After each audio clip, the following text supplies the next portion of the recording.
خدا را اس خوش فہمی سے باہر آؤ، سنیوں باہر آ جاؤ. یہ ہمیں دھوکے میں مبتلا کیا گیا ہے کہ تم نبی کے نام کے نعرے لگاؤ، نعت خوانی کرو، نجات پا جاؤ گے. کوئی ایسا سٹینڈرڈ شریعت نے نہیں دیا. اطاعت رسول ہے. میں یہ نہیں کہہ رہا ہوں نعت خوانی غلط ہے، میں یہ نہیں کہہ رہا ہوں اس پہ ثواب ملے گا، یہ ثواب نہیں ملے، نو، ثواب حاصل ہوگا، ثواب نہیں ملے گا یہ میں نہیں کہہ رہا ہوں. لیکن ان سے مطمئن ہو کے سوچنا نبی کی مانو نہ مانو ہمیں جنت مل جائے گی.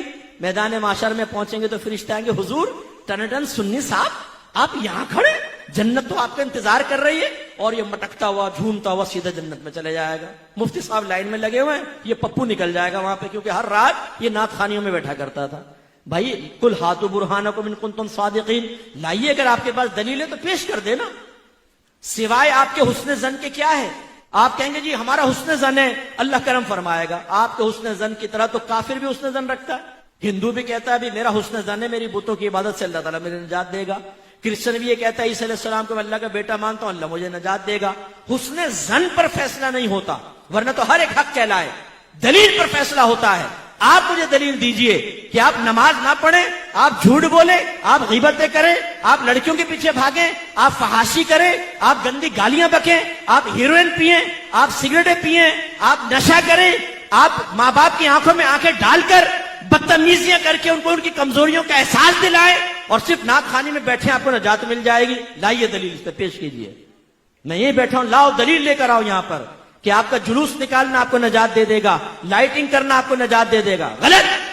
اگر کسی نے آپ کو ذہن بنایا ہے، کسی نعت خوان نے ذہن بنایا ہے کہ آپ سرکار کی محفل میں بیٹھے ہیں، اور جو سرکار کی محفل میں آتا ہے سرکار بروز قیامت اس کو سینے سے لگا کر جنت میں لے جائیں گے، آپ کے اوپر واجب ہے آپ اس نعت خوان کو بعد میں روکیں اور کہیں اس پہ دلیل پیش کرو. ٹھیک ہے ہم تمہاری بات مانتے ہیں. نہیں مانتے مفتی صاحب کی بات، وہ ڈانٹ کے چلے گئے، سخت لہجے میں گفتگو کی. تم نے بڑی پیاری بات کہی، لاؤ دلیل دو. جب تک نعت خوان دلیل نہ دے بند کر لینا اس کو گھر کے کمرے میں. بولنا کہ نہیں جانے دیں گے. تم نے کیسے دھوکے میں مبتلا کیا؟ تم نے ہمیں نمازوں سے دور کر دیا، تم نے تقوی سے دور کر دیا. حرام کھا کھا کر نعت خوانیوں میں آ کر بیٹھ کر ہم سب سمجھتے نجات ہو جائے گی. کیسے ہو جائے گی؟ جو حرام مال کے ساتھ حج کرے نبی کریم فرماتے ہیں اللہ اس کو حج قبول نہیں کرے گا. ایک روایت میں فرمایا ایک شخص ہاتھ اٹھا کر اللہ کی بارگاہ میں دعائیں کرتا ہے، گڑ گڑا کر دعا کر رہا ہوتا ہے، لیکن اللہ تعالیٰ اس کی دعا کیسے قبول کرے؟ اس لیے کہ اس کے جسم پر حرام ہے، اس کے پیٹ میں حرام ہے، تو اللہ کیسے اس کی دعائیں قبول کرے گا؟ یہ آپ کی شریعت یہ ہے. ہمیں خوابوں میں مبتلا کیا گیا ہے.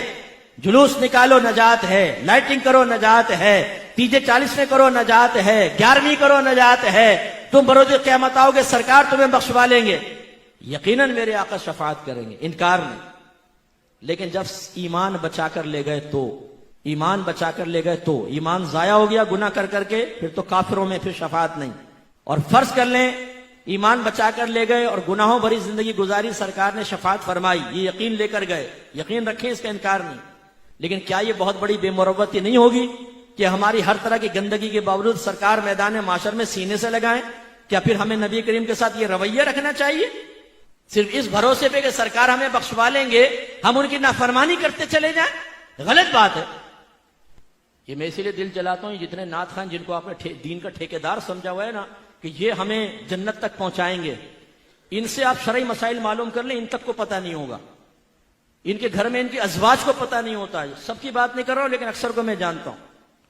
ویسے آ کے ایسا آپ کے سامنے شعر پڑھیں گے جیسے دین اگر انہی کے ساتھ درس چل رہا ہے، ورنہ یہ نہ ہو تو دین ہی ٹھپ ہو جائے گا. تکبر کا عالم یہ ہوتا ہے کہ بڑے نعت خوان کو کبھی آپ نے نہیں دیکھا ہوگا کسی عالم کا ہاتھ چومتے ہوئے، اتنے متکبر ہوتے ہیں. یہ یاد رکھیں نعت خوانی فی نفسی کوئی کمال کی بات نہیں. میں دلیل سے کہتا ہوں، دعویٰ کرتا ہوں، پورا قرآن پوری حدیث ایک آیت ایک حدیث لے آئے جو نعت خوان کے فضائل پر مشتمل ہو، لے کر آئیں. میں بولتا ہوں، چیلنج کرتا ہوں آپ کو، میں عالم دین کے اوپر فضائل کے اوپر آپ کو سینکڑوں آیات حدیثیں پیش کر سکتا ہوں. نعت خوان پر ایک پیش کریں آپ کہ نبی کریم نے فرمایا جو نعت خوانی کرے گا نعت پڑھے گا. اور بولتے کیا ہیں؟ سرکار نے مجھے اپنی نعت کی خدمت کے لیے منتخب کر لیا ہے. اچھا بھائی لا دلیل دے. خواب میں آئے تھے سرکار، یا تجھے ٹیلی فون کیا تھا، یا کسی کے ذریعے پیغام پہنچایا تھا کہ تو اس خدمت پہ مامور ہو جا؟ کس نے کہا تھا؟ وہ آپ کو متاثر کرنے کے لیے. اور ہم بعض اوقات عالم اور نعت خوان کو بالکل برابر کا درجہ دیتے ہیں، بلکہ بعض اوقات تو نعت خوان اوپر ہو جاتا ہے، عالم نیچے ہوتا ہے. آپ کی مسجد کا امام وہ اگر بیٹھا ہو اور ایک مشہور بڑا نعت خان آ کر بیٹھے، آپ کا امام حقیر ہوگا، چاہے وہ عالم دین ہو، وہ نعت خان کو بڑا صوفہ دیا جائے گا، امام صاحب سائیڈ میں بیٹھے ہوں گے۔ یہ تقسیم کس نے کی ہے؟ یہ نعت خانی کو اتنا اوپر جو آپ نے چڑھا دیا ہے، جو ریاکارانہ، بعض نعت خان ریاکارانہ نعت پڑھتے ہیں، پیسے کے لیے نعت پڑھتے ہیں۔ اگر آپ ان کو پیسہ نہ دیں، آپ بلائیں نعت خان کو، بولے پیسہ ایک بھی نہیں دیں گے، آ جائے نا، اللہ کے لیے پڑھنا، چل رہے بھاگ جا گیا۔ میں نے ایک دفعہ فون کیا ایک نعت خان کو، ان کے اسسٹنٹ نے اٹھایا، میں نے نام نہیں ظاہر کیا، میں نے کہا فلاں ہیں، بولے وہ مصروف ہیں، آپ بولیں کیا کرنا ہے۔ میں نے کہا میں نے کہا چلو آزماتا ہوں، میں نے کہا ایک نعتیہ محفل رکھنی ہے، ان سے ٹائم لینا ہے۔ ہاں بتائیں، میں ان کے اسسٹنٹ ہوں۔ اچھا لے جاؤ، بڑا سخت اس نے رکھا ہوا نا۔ تو میں نے کہا کیا وہ کچھ پیسے سے بھی لیں گے؟ آپ کو کچھ بھی معلوم نہیں، ایک نعت خان اپنا ٹائم نکالے پیسے نہ لے۔ میں نے کہا اچھا بھائی مجھے پتا نہیں تھا، کون ہیں آپ؟ میں نے کہا بھائی مفتی محمد اکمل کہتے ہیں۔ ارے مفتی صاحب آپ نے پہلے کیوں نہیں بتایا؟ یار تم ابھی تو ڈانٹ رہے تھے مجھے، تم مجھے ذلیل کر رہے تھے فون کے اوپر، ابھی میں نے نام لیا تو تم نے فوراً، اگر یعنی عام آدمی ہو تو ذلیل کرو اس کو جتنا مرضی، پیسے کے بغیر تم آتے نہیں ہو۔ پیسے لے کے استنجا خانے میں جا کے لفافہ گنتے ہو کتنے پیسے دیے، کم ہوتے ہیں تو آ کے لڑنا جھگڑنا شروع کر دیتے ہو۔ ان کو کوئی ثواب نہیں ملے گا جو پیسے کے لیے پڑھے۔ کسی نعت خان پہ بدگمان بھی نہ ہو، معذاللہ میں پرٹیکولر کو نعت خان کا نہیں کہہ رہا ہوں، لیکن میں ان لوگوں کے درمیان بڑا رہا ہوں۔ یو کے میں نے کتنے سفر کیے ہیں، یہ گاڑی میں سوتے رہتے ہیں نماز نہیں پڑھتے، جہاز میں سوتے رہتے ہیں نماز نہیں پڑھتے، لیکن وہاں جا کے جب نعت خوانی کریں گے، ہوئی ہوئی ہوئی ہوئی، لگتا ہے پورا دین کا درد ان کے اندر آ گیا، روئیں گے اور یہ اور رلا دیں گے پبلک کو، اور نماز پڑھیں گے نہیں۔ یعنی کیا کر رہے ہو؟ اور آپ نے ان کو ہیرو بنایا ہوا۔